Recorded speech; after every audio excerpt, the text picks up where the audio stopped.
যি TET pass কৰি যিসকল আছে তেখেতসকলে বহুত মানে টেনশ্যনত আছে। বিভিন্ন কথাবিলাক দেখা পাই আছোঁ ছ'চিয়েল মিডিয়াত কিবা। তো যিসকলে হাইস্কুল টেট পাছ কৰি আছে তেখেতসকলৰ চাকৰি হংকে আছে।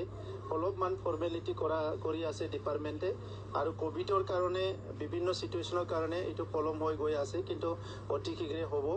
আৰু যিটো LP আৰু ME তেখেতসকলৰ টেট পাছ কৰা সকলৰ কাৰণেও তেখেতসকলৰ চাকৰিটো দিয়াৰ কাৰণে কিছুমান ফৰ্মেলিটিজ হাতত ল'ব বিচাৰিছে আমাৰ এডুকেশ্যন ডিপাৰ্টমেণ্টে চৰকাৰৰ।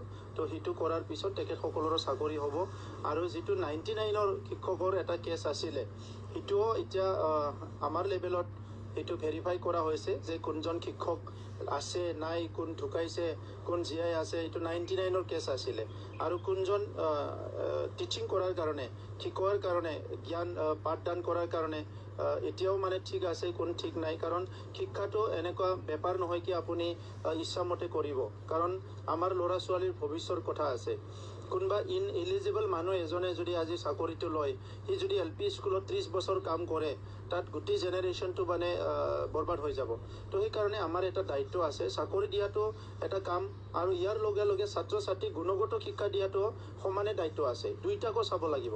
তো ইয়াৰ কাৰণে অলপ পলম হৈছে, আৰু সেইটো বেছি পলম নহয়, এই প্ৰক্ৰিয়াটো আগবাঢ়ি আছে। এতিয়া গোটেই বিশ্বতে দুৰ্যোগ এটা হৈছে, সেইটো অলপ বিয়াৰ কৰিব লাগিব। কোনোবা ভাবিছে কি মোক এতিয়াই লাগে, আজিয়ে লাগে। ঠিকে আছে, আপোনাক লাগে, কিন্তু অলপ চাব লাগিব কি অফিচাৰজন আহি কাম কৰিব পাৰিব লাগিব। এতিয়া আমাৰ BTC ছেক্ৰেটাৰীয়েতো বহুত ক'ভিড পজিটিভ কেছেছবিলাক আহি আছে, ইয়াৰ মাজতো কাম কাজবিলাক চলি আছে, গতিকে এইটো হৈ যাব।